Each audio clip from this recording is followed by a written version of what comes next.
Hello, this is Pastor Brian Wolfmueller of Table Talk Radio. Hey, pay attention, because you're listening to Armed Lutheran Radio.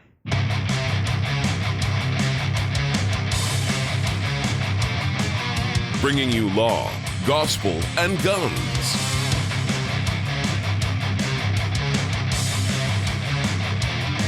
This is Armed Lutheran Radio.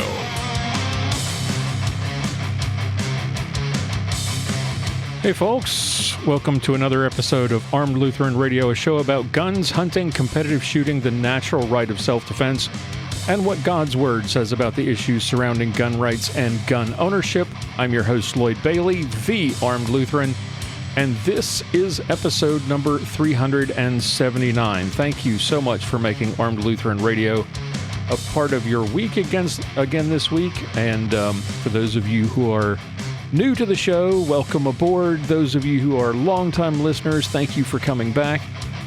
Hope you enjoy the show. Hope you'll stick around for more Armed Lutheran goodness in the future. This is going to be an interesting show. It's going to be a bit of a rant, so buckle up. We'll have another rant from the pastor here shortly. We weren't able to get our schedules worked out where we could both be together for this episode, so you are going to get myself and the pastor separately, but on the same show. Before we get started with today's ranting, I want to give a big shout out and a thank you to all the members of the Reformation Gun Club who made this show possible again this week. The Reformation Gun Club, for those of you who are new listeners, don't know what I'm talking about here, Armed Lutheran Radio is listener funded, and we rely on people who value the show and they put their money where their mouth is, and they want to see the show continue through their annual contributions, and they are members of what we like to call the Reformation Gun Club. This week, I want to give a shout out to Luke from Seymour, Indiana, Jerry and Billy from Deer Lodge, Montana, Donnie from White Bear Lake, Minnesota, Dan from Enumclaw, Washington, Stuart from Pensacola, Florida, Greg from Holly, Michigan, JJ from Toms River, New Jersey, Daniel from Chehalis, Washington, Edwin from Round Lake Beach, Illinois, and Steve from Grovetown, Georgia. Thank you all so much for your support, and thank you to all of the members of the Reformation Gun Club. If you would like to find out more about what this gun club thing is, if you would like to be a part of it, check out all of the awesome exclusive content that we have for our members, the cool Armed Lutheran swag, and invitations to our monthly online hangouts. Then check out reformationgunclub.com. You can look for a link in the show notes for this or any of our previous episodes. We, I think memberships started at $15.17 per year. The top tier membership is $15.17 per month, essentially, but it's an annual subscription. So you basically get, at the lowest level, you're talking about like $1.26 a month on average. So surely you can scrape up the coins out of the cushions in your couch. And we would love to have you come and join us, because we have an awesome group of members, and we love to get together every month and hear what everyone is up to and what they're thinking about current events. So check it out. Again, reformationgunclub.com. All right, so Pastor Bennett and I are both busy this week, weren't able to get our schedules to jive, so we are ranting separately but in the same episode about the same issue, and I'm sure you probably know what that issue is if you have been paying attention to the news at all, unless you've been living under a rock. You know that on the morning of October 7th, on the 50th anniversary of the Yom Kippur War, over 5,000 rockets were fired at Israel from residential areas, schools, and hospitals within Gaza City. As Israeli citizens fled into their bomb shelters, Hamas militants used that opportunity to break through the border wall that separates Gaza from southern Israel. And then when the Israelis emerged from their shelters, they found heavily armed Palestinian terrorists going door to door in their towns and their villages, dragging people from their homes and killing them in cold blood.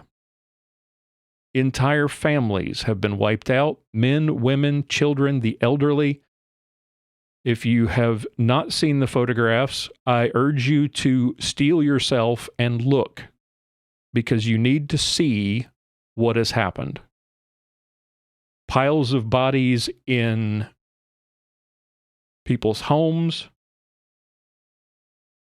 the bodies of children in their beds, bodies of people burned alive. We have stories of women apparently violently raped and then dragged off to Gaza as hostages. You've likely seen the video of the bloodied and beaten woman being dragged by her hair, clearly bleeding profusely from having been violated and being forced into a vehicle to be driven off to God knows what. At an open-air music festival, ironically one that was devoted to the idea of peace between, or peace on earth, peace between the people of the Levant, the Israelis and the Palestinians. Palestinian terrorists descended on that music festival and killed people indiscriminately. As many tried to flee in their cars, they were shot and killed. Some were burned alive in the vehicles as they burst into flames. The scene is reminiscent, if you're old enough to remember, the highway of death from the first Gulf War, when U.S. air power destroyed the Iraqi army as it retreated out of Kuwait. Only this time it wasn't an army fleeing from their attack on a neighboring country. It was civilians being killed as they tried to flee from an attack on a music festival. Not from 20,000 feet, but up close and personal. Those who managed to escape describe hiding under the dead bodies of their friends. Women were raped next to the corpses of those, one might say, who were fortunate enough to have died before being tortured and executed. When all was said and done, and the body count is still, I don't think, finalized, over 1,200 people were killed, including, at last report, at least 25 Americans. An unknown number of others, I've seen estimates up to as much as 130, including Americans, were taken captive, including men, women, soldiers, children, the elderly, taken across the border into Gaza to be held as captives by Hamas or Islamic Palestinian Islamic Jihad, the other group that operates out of Gaza. This was Israel's 9/11, the greatest loss of life in a terror attack in the history of that nation. Now, those of us who remember the horror of 9/11, the sadness and the anger that followed, imagine if that day had been worse. Imagine if the terrorists had killed 40 to 45,000 Americans instead of 3,500. Because based on the relative sizes of the population of the U.S. compared to Israel, the attack on Israel on October 7th was the equivalent of 15 9/11s.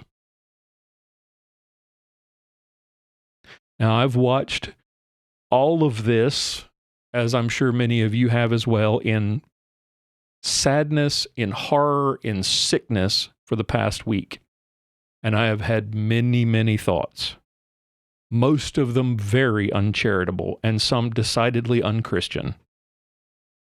And for those thoughts, I will be seeking forgiveness and absolution tomorrow at church. I'm recording this on Saturday night. And I decided it was best to wait for a bit to share my thoughts, because I don't want to say something that I will later regret.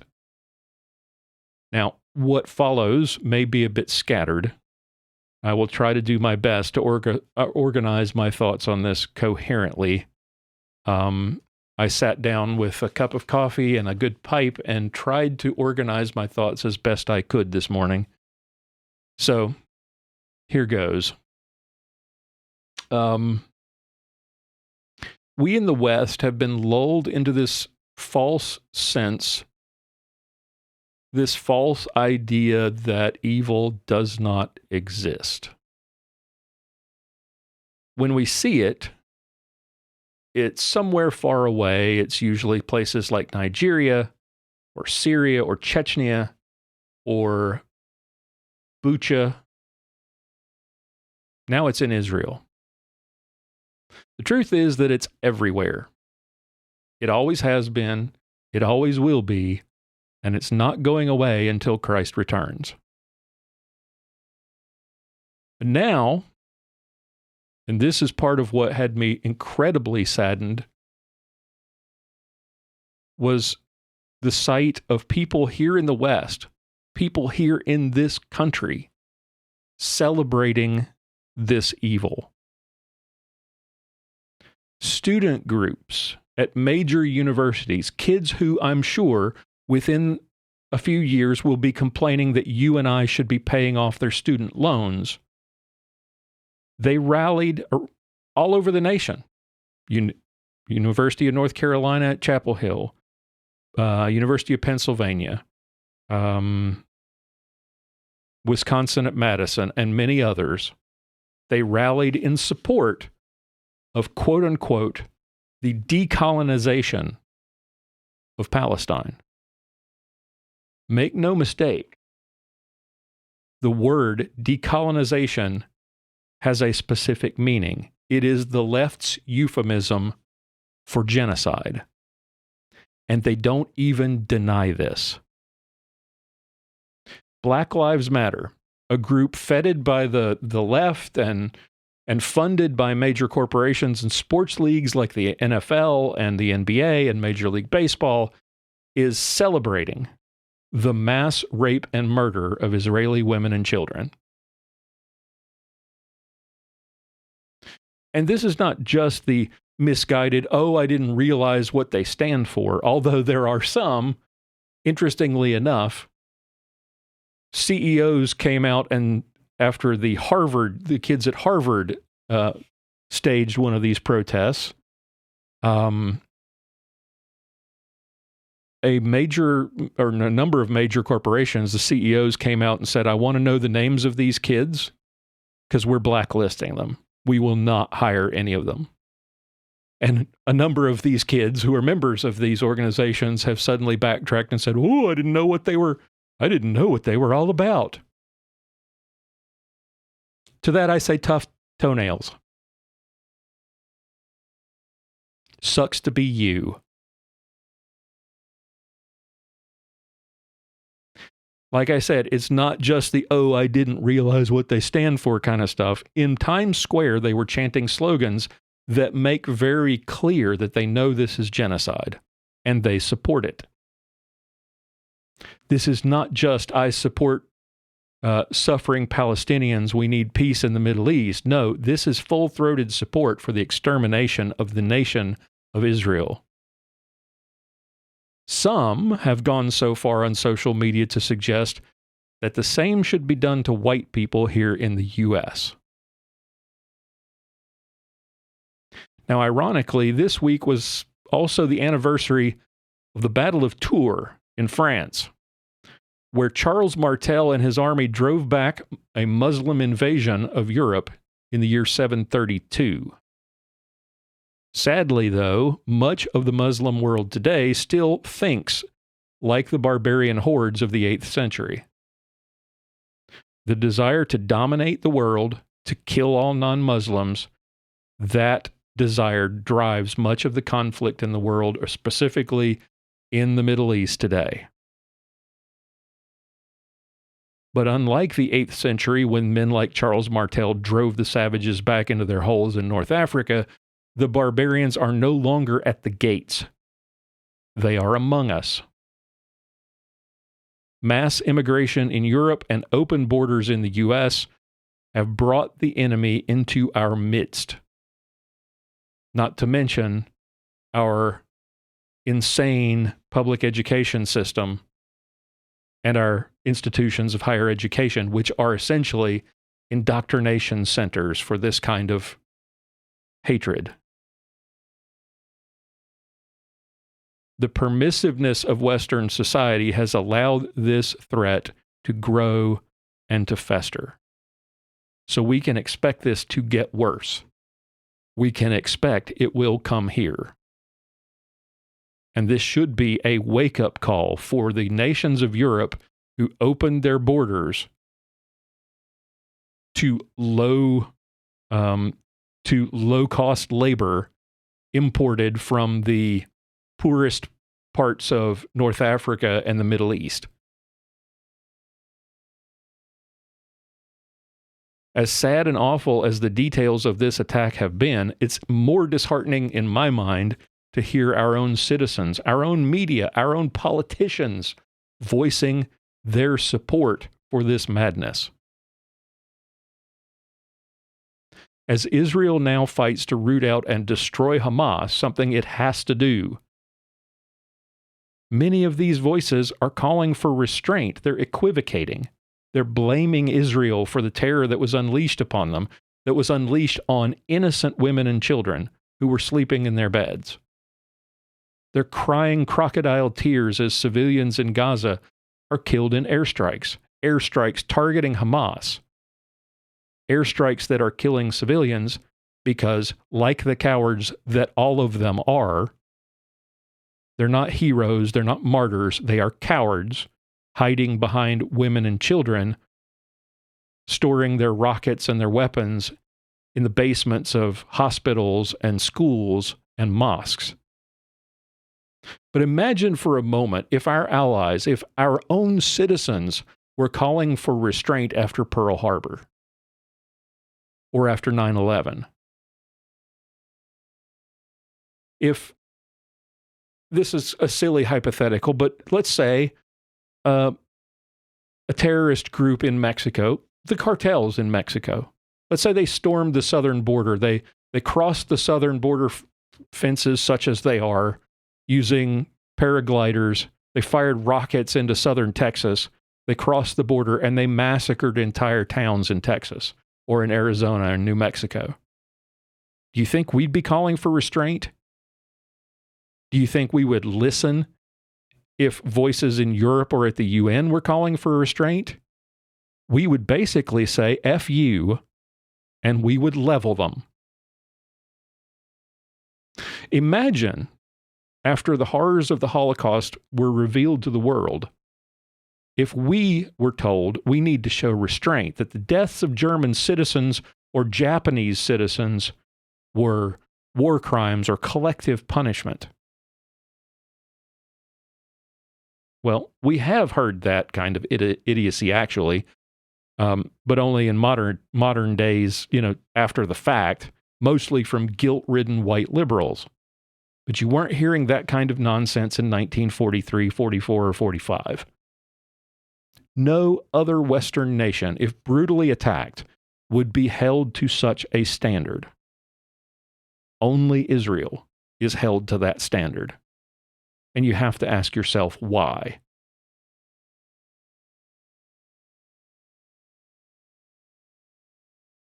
Hamas admitted openly in an interview, in a television interview, only 2 days ago, that they do not care about the Palestinian people. They consider them martyrs for the cause. They know, these are their words, that the Israelis, the West, loves life. They love death. It's that simple. Now we're hearing the wailing cries, oh no, Israel cut off power and water, oh no, how terrible.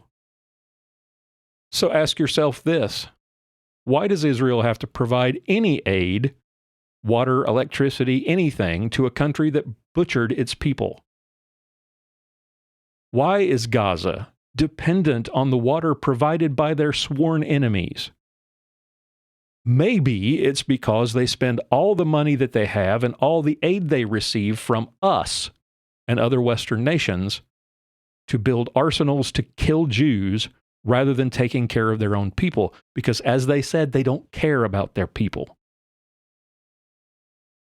There's video from 2 years ago, I think, released by Hamas, bragging about how they took water pipes provided as part of international aid and cut them down and repurposed them to make rockets to fire at Israel. The terrorists, like Hamas and Hezbollah and ISIS and Al-Qaeda, Boko Haram, the mullahs in Iran, we blindly think that these people want what we want. That people, all people, are the same at heart. This is that woke silliness that suggests that, deep down we're all the same. They want democracy, they want freedom and liberty, they want TV sets and nice homes and nice clothes and cars. That idiotic idea, pushed by people like George W. Bush, led us into nation building, thinking that if we just give them Western freedoms, they'll stop thinking like 8th century savages. The problem is, people are not alike. And their motivations are not ours. And they have admitted as much. They are telling us as much. The Gazan people themselves elected Hamas to rule Gaza back in 2005. If they wanted stability and peace, why vote for killers? And it gets even worse, in my opinion, because we hear voices on the right calling for us to abandon our support for our allies. Israel is not the 51st state, I saw somebody post this week. We can't afford to provide aid to Ukraine or Israel, they say. We have our own problems at home. Well, that's funny because I didn't hear any of them crowing about the cash we send to Gaza. $700 million in the last 2 years. And more than that, I don't even can't even guess how much we've spent in the last 20 years. Cash that the American taxpayer, is one of the primary funders of terrorism. We give money to Hamas thinking that they'll be nice if we're nice to them. They turn that cash around and use it to buy weapons to kill civilians. None of these people who are crowing about spending money on our allies were crowing about the money that Trump wasted to pay for people not to work, or the $7 trillion in new debt that he created. None were crowing about deals with Russia or China or Turkey over the last 2 decades. The money we give to allies, and this is always struck me as weird. The money that we give in foreign aid of all kinds, not just to allies, but even to geopolitical enemies like Hamas, is a pittance compared to what we waste on so many other things domestically. But somehow now we can't afford to support our closest ally in the Middle East in their time of need. Imagine if after 9/11, imagine if we had an Israel level, an Israel size 9/11, and 40 to 50,000 Americans have been killed. And instead of offering their support and their help, our allies said, we really can't afford it.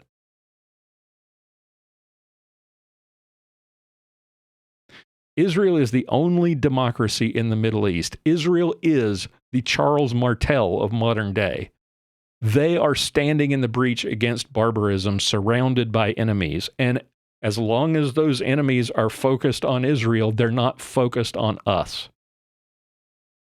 And if they fall because we're too cheap to support them, guess where that fight comes next? Because we're the great Satan, remember?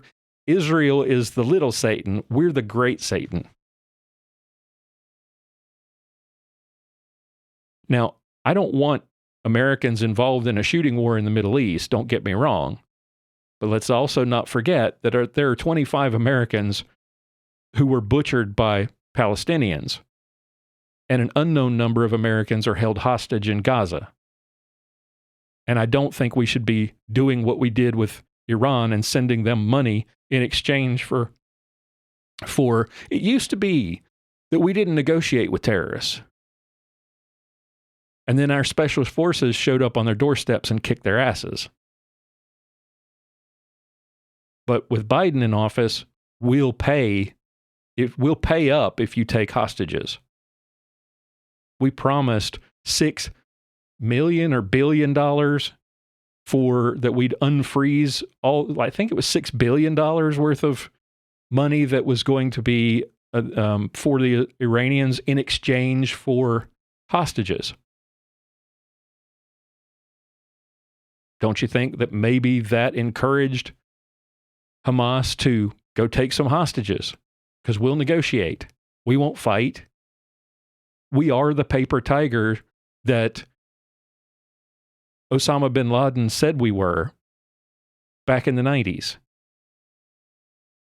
When he saw us withdraw from our mission to Ethiopia and the Sudan, when we pulled out of East Africa after the Battle of the Black Sea, if you don't know what that is, go watch the movie Black Hawk Down. When we pulled out after that, Osama bin Laden said that he knew that America was a paper tiger, that if you kill enough Americans, that we'll back down and we'll go away and we'll try to negotiate.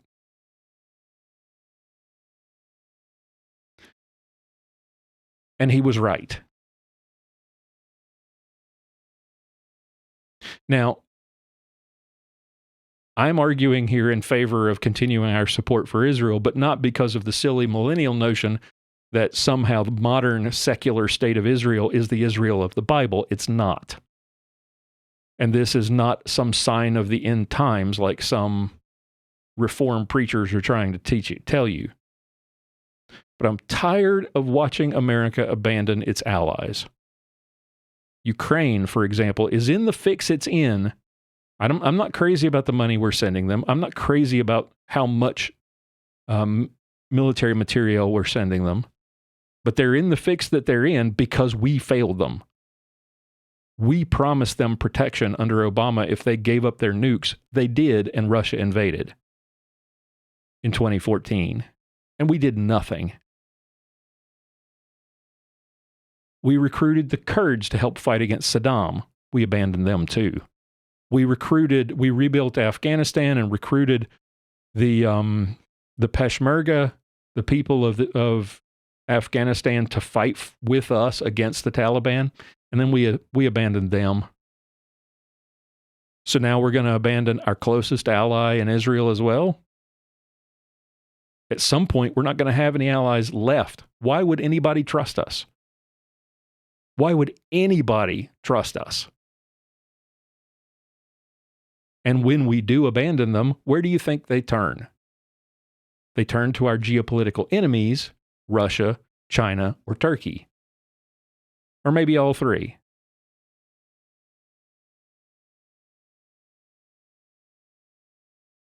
Why am I throwing Turkey into that group? Well, you're probably wondering, aren't they NATO members? Well, yeah, they are, but they're not our friends. They were enemies of our enemy, the Soviet Union. But they're not our friends. Hamas admitted in that interview I mentioned earlier, a couple of days ago, Hamas admitted that they informed Turkey in advance of the attack. Turkey did nothing to stop it and told no one. Why? Because they are not our friends. At heart, they're the same as Hezbollah, Iran, and Hamas. The deaths of civilians in Gaza are the responsibility solely of the savages that rule Gaza, Hamas and the mullahs in Iran. Full stop. End of story. Whatever Israel does from here forward, they've got to do. And we've got to support them. So what do we do going forward? What is all this rant that I hope made some sense? What do we do now? Well, first, like I said, we let Israel do what they need to do, and they cannot let this evil remain on their border. If they do, it will only invite more attacks and a broader regional war. And if the attacks start coming from the north because Hezbollah thinks, well, Israel's weak, they'll back down, then you end up with a war that involves Lebanon, Syria, perhaps the Russians, then Iran gets in. That could get really ugly really fast. 2, we supply the Israelis all the support they need short of boots on the ground. Although, if our Spec Ops units can be used to save Americans who are held hostage, we should absolutely do it. But providing them with intelligence, such as we have, the intelligence thing is a valid question. There's been a lot of discussion over the last week. Well, how did we miss this? How did nobody see this coming? We probably missed it because our intelligence services were too busy navel gazing, looking for white supremacy and that kind of stuff, instead of actually and worried about climate change, which we're told is the greatest existential threat to America. Not terrorists, but climate change. That's probably why we missed this. 3, we cut off all of our funding. Here's what we ought to do. When you talk about cutting off funding to and not spending money overseas, we should not be funding our strategic enemies in the region or anywhere else. No more money for Gaza. No more money for the Palestinian Authority. No more money to Iran. We veto, this is number 4, veto any and all attempts to sanction Israel at the United Nations. Let them finish this, because Hamas has to be destroyed. Number 5, here at home, we close our southern border and halt immigration entirely until we get our immigration mess under control. Because right now, we have a horrible mess. We have no idea who's coming across the border. Actually, we have a pretty good idea, because we've been catching large numbers of military-aged men from the Middle East. And if we're catching some, how many of them got through? Probably twice as many. So we need to mass deport all illegal border crossers, especially if they're military-aged men. Especially if they're military-aged men from the Middle East. Number 6, we need to surveil all of these pro-Palestinian rallies and protests and identify as many illegal immigrants and visa holders as we can who are participating. And then we arrest and deport them. I'm sorry, if you're here on a visa to work, and you're taking advantage of that generosity to protest in favor of genocide, your ass needs to be gone. Number 7, students who are participating in those rallies that I told you about earlier should lose all their financial aid. All the federal financial aid should be yanked. We're paying, the taxpayers, the federal government is providing them funding so that they can further their education and their careers, not so that they can protest in favor of mass murder. If they're here on a student visa, their visas should be revoked and they should be deported immediately. Number 8, we need to call on corporations to denounce all of these organizations and renounce all of their ties to them, including groups like BLM, Black Lives Matter. If they refuse, then we need to cut off all tax breaks that they may be receiving, and we need to be boycotting their products.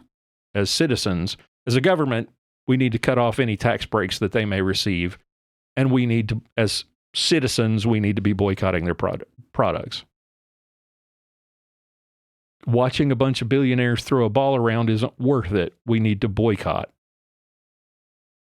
We're not spending another dime on your crap products or on your stupid sport as long as you're taking the money, the revenue that you make from our support and funneling it to racist groups like BLM.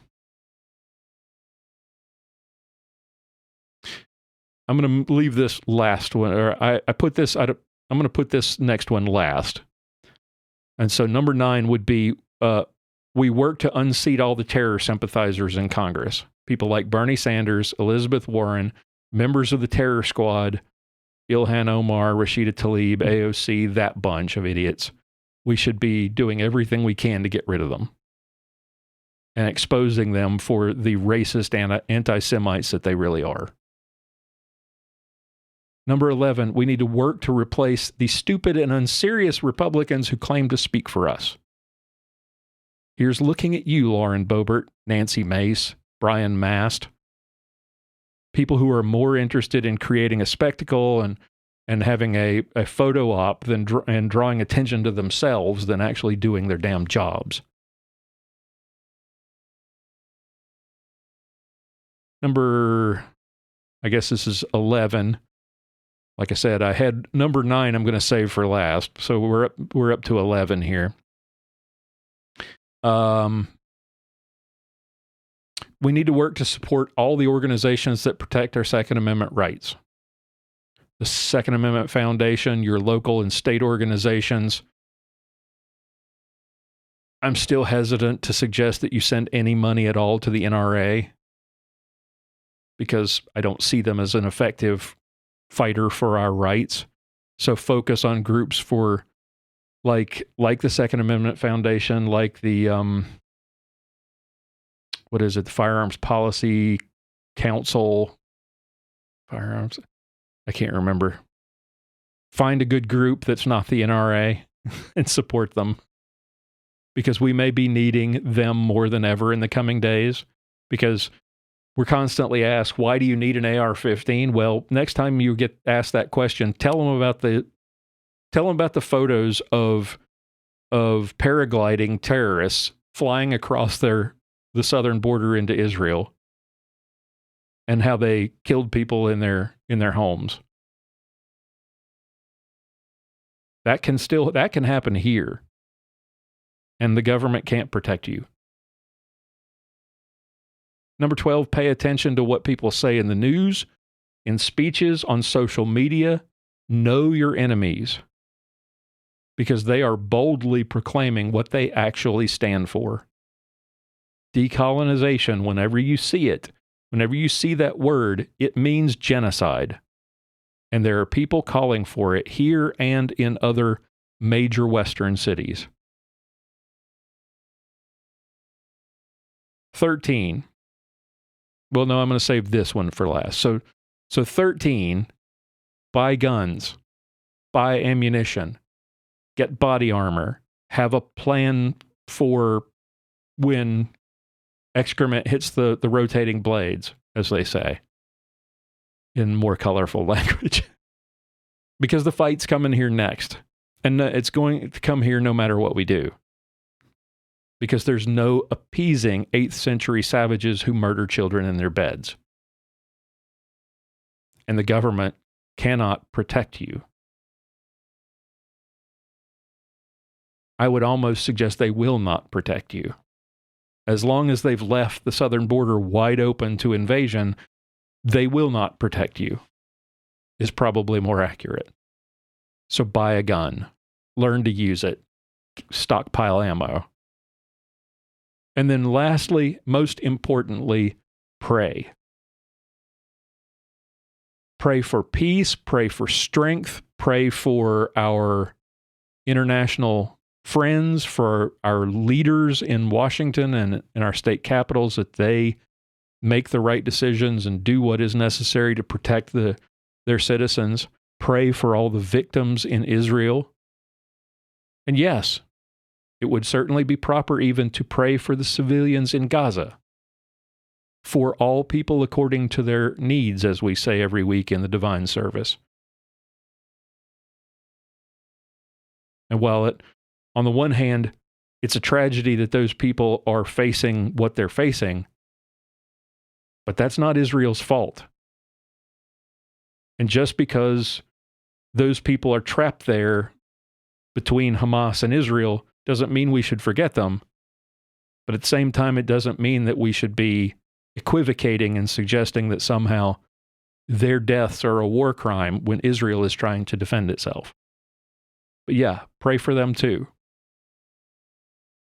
And pray that justice will be done, and the swift arm of God's wrath will descend upon all evildoers who prey on the innocent, wherever they might be. All right, that's going to do it for me. Those are my thoughts on what we've witnessed over the past week.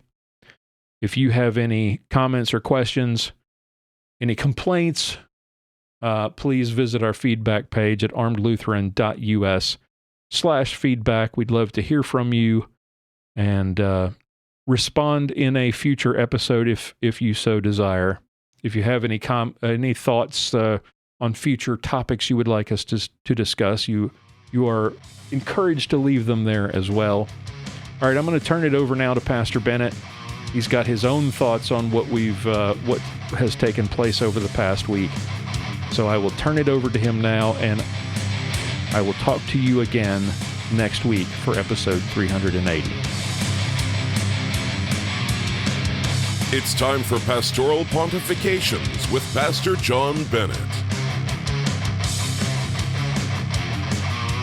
This is Pastor John Bennett, wanting to take a moment to share my thoughts with you about the horrific attacks that have happened in Israel. As many commentators have noticed, this has been the most violent, horrific attack upon the Jewish people since the Holocaust. And that's not an exaggeration by any means if you have taken the time to watch the video footage that the terrorist demonic monsters have themselves recorded while they perpetuated these acts of unspeakable violence and evil and broadcast these to the world as if they were parading their war trophies to throw it in the faces of their enemies. The people who did this are worshipers of Satan. There can be no equivocation about that. No one can claim to worship a God who takes pleasure in the rape and murder of women and children, in the decapitation of infants, and the wholesale slaughter of people regardless of their sex, their age, their race, their religion. Not all of the people who have been slaughtered by these evil, depraved bastards were followers of the Jewish religion. Among the dead are Christians, other Muslims, those who were secular in their ideology, and, of course, many faithful Jews. Even though we do not share with Judaism in some of their religious beliefs, we do both certainly share in that foundation of Old Testament biblical theology. Even though I do not want to make the mistake that some Christians make in saying that we pray to the same God, for the Jewish religion rejects the doctrine of the Trinity. They believe in a God who is purely singular in person. At the same time, our hearts break for those who have suffered because of this act of depravity. How could this have happened? How could such people who are of flesh and blood act like such depraved monsters and commit such acts of unspeakable evil against their fellow man? Well, the simple answer is that, yes, we live in a fallen and broken world, a world that is corrupted by sin. But the answer is a little more deeper than that. For those who committed this atrocity, they did so because of their literal reading of various passages within the Quran, such as, "I will cast terror into the hearts of those who reject me, so strike off their heads and cut off their fingers, all who oppose me, and my prophet shall be punished severely. Or this passage, our onslaught will not be weak, faltering affair. We shall fight as long as we live. We shall fight until you turn to Islam, humbly seeking refuge. We will fight not caring whom we meet. We will fight whether we destroy ancient holdings or newly gotten gains. We have mutilated every opponent. We have driven them violently before us at the command of Allah and Islam. We will fight until our religion is established, and we will plunder them, for they must suffer disgrace. These Islamists take a literal reading of those passages within the Quran, as well as the other writings within Islam that are considered sacred, and they believe these to be instructions to do the kinds of things that they have done. Perhaps you've seen the videos. If not, they're very difficult to watch. Videos of people who have been beheaded, videos of people in the act of being beheaded by these monsters, women who have obviously been raped, the corpses of children, the images of entire families being burned alive. Some have mistakenly been referring to this as a war. This isn't a war. This isn't a religious war, as some have said it to be. No, this is an act of terrorism. This is an act of evil. With war, there is a rationale. It is for the purpose of political gain or the gain of territory. Now, this is done without ration, without purpose, aside from the only purpose of killing as many of those whom they consider to be enemies of their God. There's a saying among the radical Islamists, first we come for the Saturday people, then we come for the Sunday people.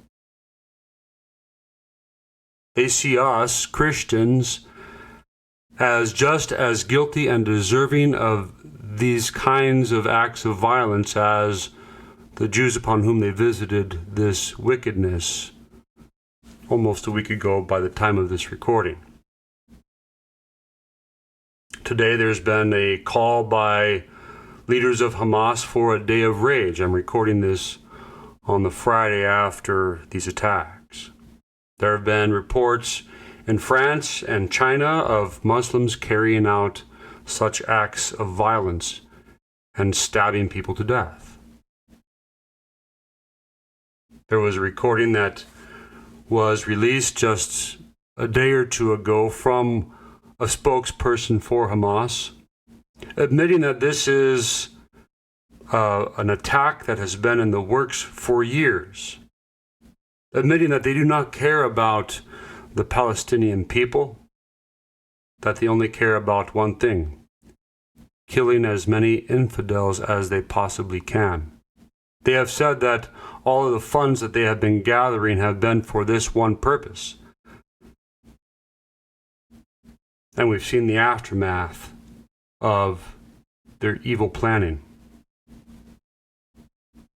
So how do we move forward from this? What implications do these attacks have for Israel? What implications do these attacks have for us in the United States?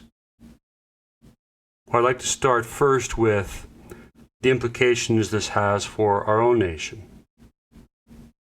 Our southern border is incredibly porous.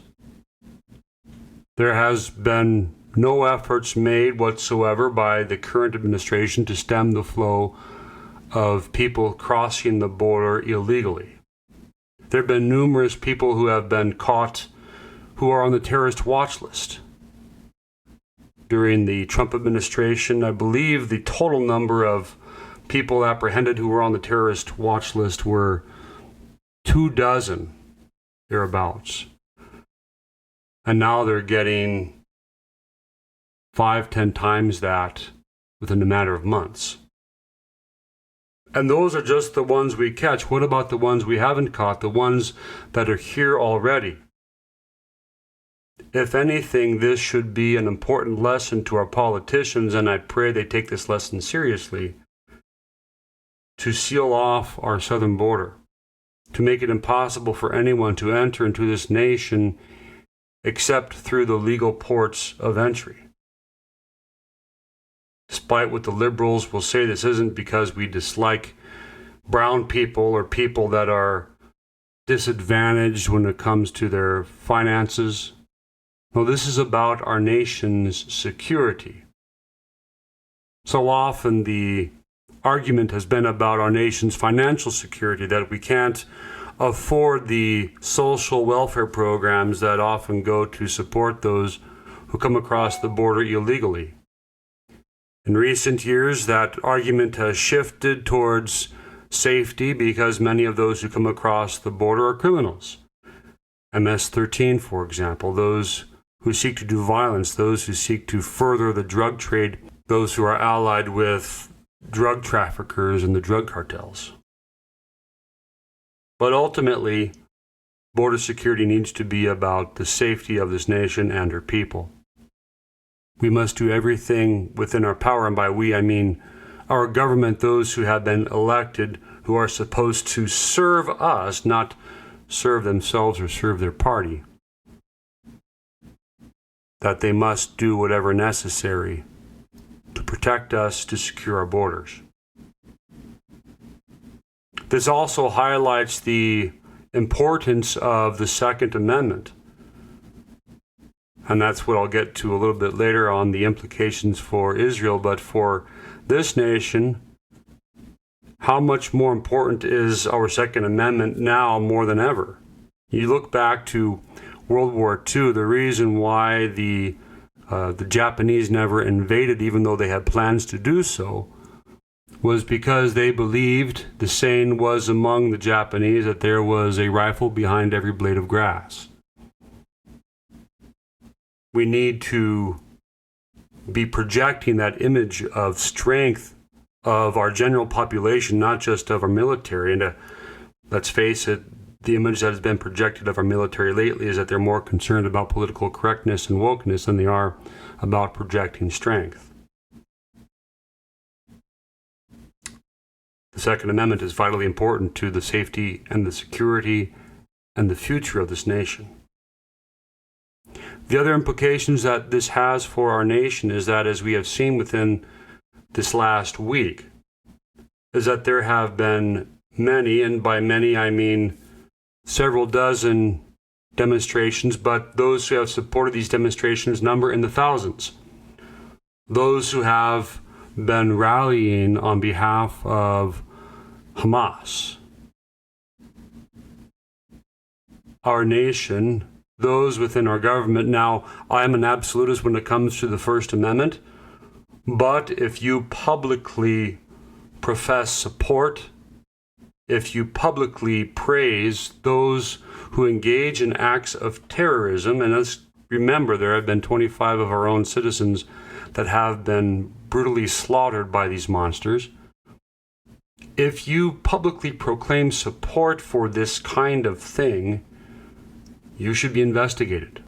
Following the attacks on 9/11, there was investigations into these mosques that have a reputation for radicalizing their attendees.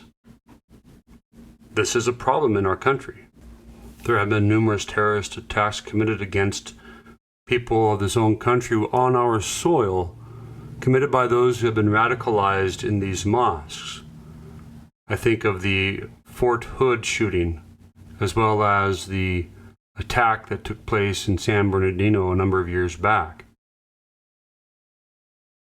These attacks were committed by those who had a radical interpretation of Islam.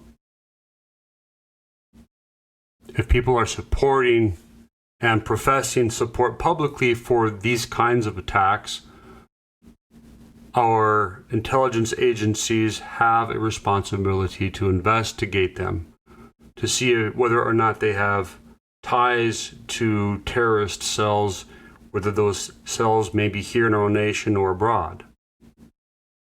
For any of those who are not naturalized citizens, if you publicly proclaim support for such acts of evil, such acts of terrorism, your citizenship ought to be revoked. It is within our nation's laws that those who commit crimes after having immigrated legally are subject to deportation. That ought to happen. Again, I know that this can be controversial to say such a thing. We always have this suspicion among conservatives that using government authority to crack down on certain groups of people is a bad thing because, well, what happens when it is not our people who are the ones who are in control, who are in positions of power? Well, but if a person vocally is supporting terrorists and terrorist activities, that crosses a line. For far too long, we've shown tolerance. We've talked about the religion of peace, but the mask is off. Now, yes, I'm not talking about those peaceful, law-abiding Muslims. I think of someone like Zuhdi Jasser, who is a conservative and who has a moderate interpretation of Islam. Many of these are peaceful and law-abiding individuals. No, I'm talking about those who believe that radical Islam and violence are a legitimate expression of faith. Those who commit these acts believe that in doing so, they are giving worship to their God.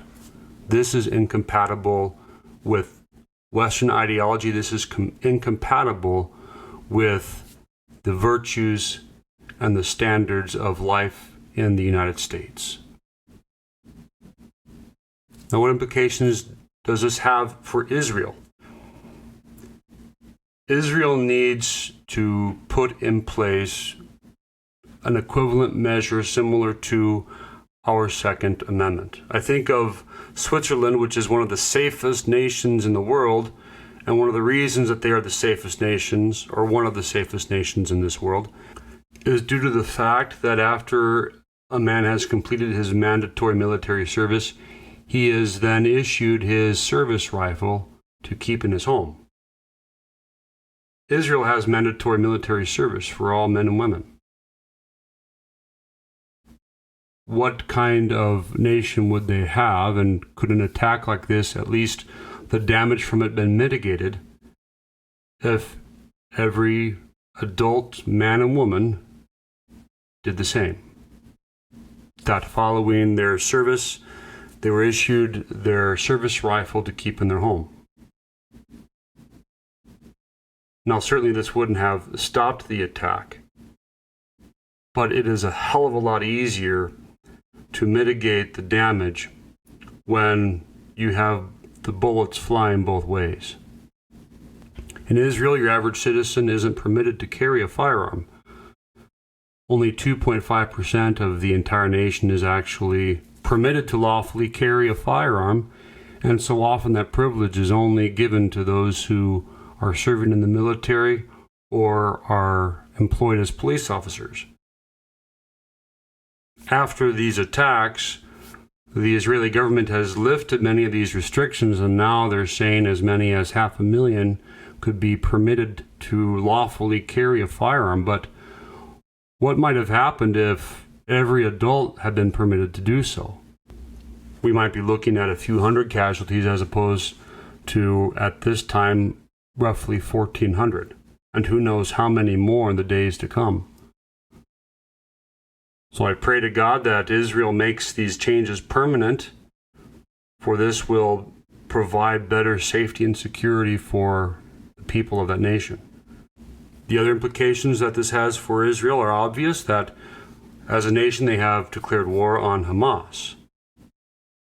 And this also has implications for our own nation as well, because we provide aid to Israel as our only ally, at least on paper, our only ally within that region.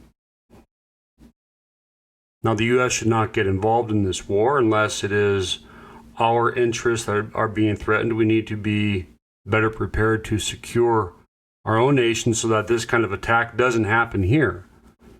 We should never think that we are somehow immune to this kind of violence. But for Israel, they have a war ahead of them. They are engaged in this fight.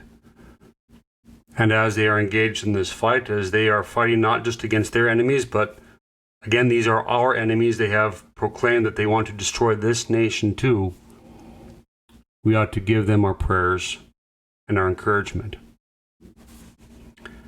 Lastly, I would be remiss if I did not speak of any theological issues pertaining to this.